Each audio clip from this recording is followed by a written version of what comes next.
Hi, welcome to SELFi, which stands for Self is Empowered, and Kuwawezesha, which is Swahili for empower. I've learned so many things about wealth in this past year that it is just crazy. I recently attended a wealth summit. We were discussing things from taxes to portfolios, stocks, mortgages, homes, and just wealth building overall. And I got a chance to meet Cedric Nash, who is the real deal millionaire and serial entrepreneur, investor, wealth coach, and author. I will show you a picture of me and him, and he has a book out called Why Should White Guys Have All the Wealth?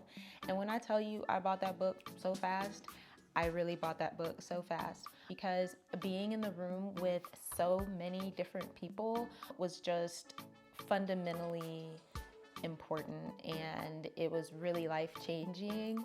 Some things I think that I can implement, and I think that you can implement too. So if you haven't done so already, make sure that you like, share, and subscribe because you're going to be hearing a lot more from me in the future, and I'm really going to be sharing my journey. The first thing that I learned was invest, don't spend. Meaning that we should be really trying to invest in things that matter.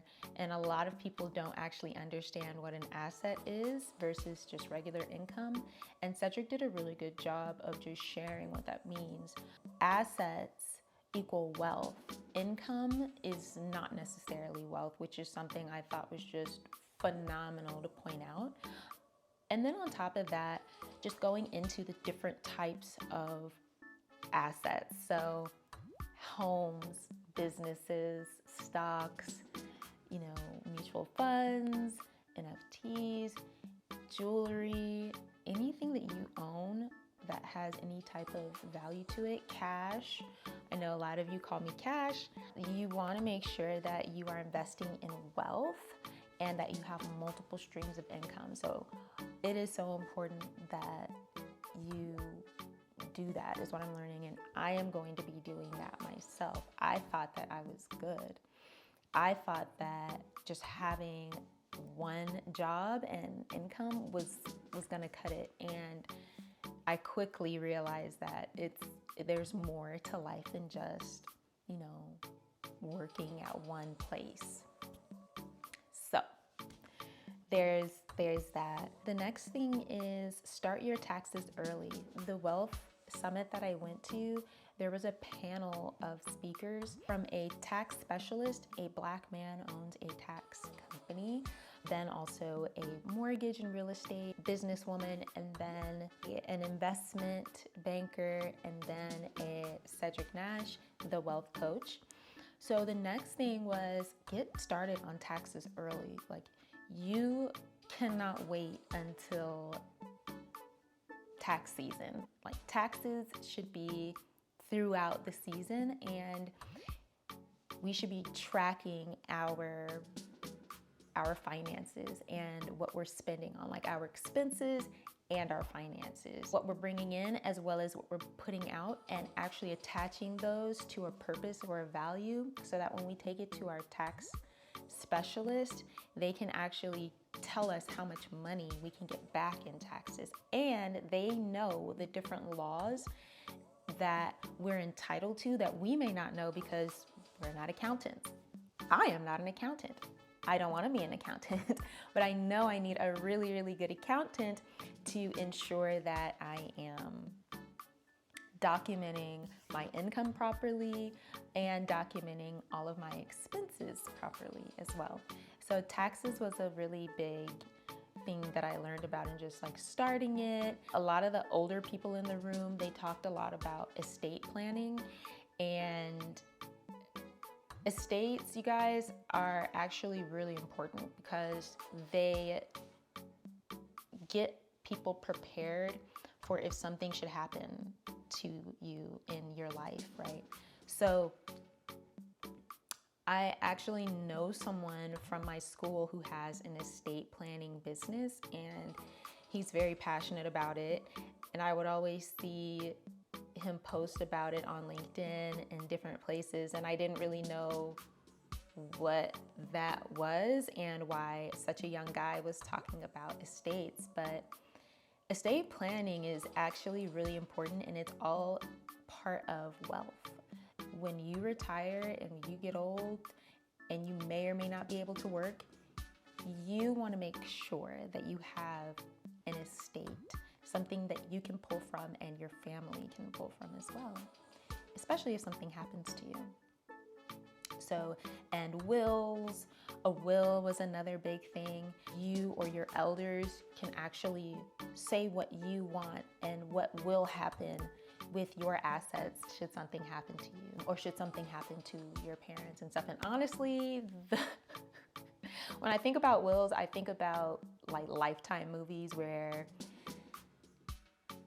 like the rich family, right? The rich family has a son or like a child, and then the child tries to kill the parents to get the will, which I just think is selfish.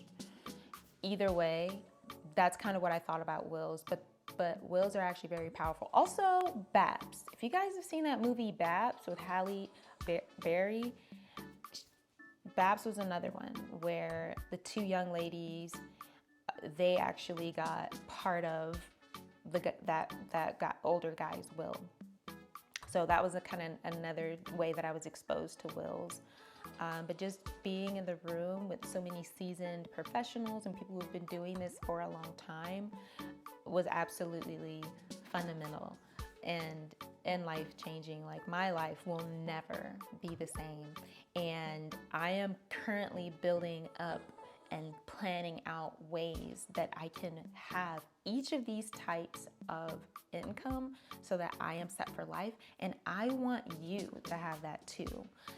Just by watching this video, I hope that your interest is sparked in building your own wealth and not just having an income. That when you purchase that dream car or you purchase that dream home, you actually have money in the bank. You actually have cash. You actually have millions of dollars. Like, whatever you want, I want you to have that, because I know I'm going to get it. Another thing that I have already been doing, but that he brought out, was just living below your means. Living below your means is a thing that a lot of people aren't doing. I feel like, and he talked about this, like, you know, athletes or like different celebrities and stars, they live at their means and they make all this money, but then if something happens, you know, their movie doesn't sell, or, you know, whatever the case may be, like COVID happened and all of the athletes they couldn't play. They couldn't play. So it was like, because they weren't living below their means and increasing their assets and how much money they had in the bank, some of them fell on hard times. And some of the people who aren't popular but do have wealth, you know, but they're not living below their means and they're not doing the numbers. Come on, girl math. Come on, girl math. Like, math. We got to math it out. Like, we have to calculate out our means and making sure we're living below that, so we are increasing our reserves and what is in our bank accounts. Do you really need several different Louis Vuitton purses at this time if you don't have all of the wealth? Let's just think about it. Do you really need several pairs of Jordan shoes, like, all at once? You really don't, right? You can stick to just one or two, you know, maybe three. So that's another thing that was highlighted that I really liked.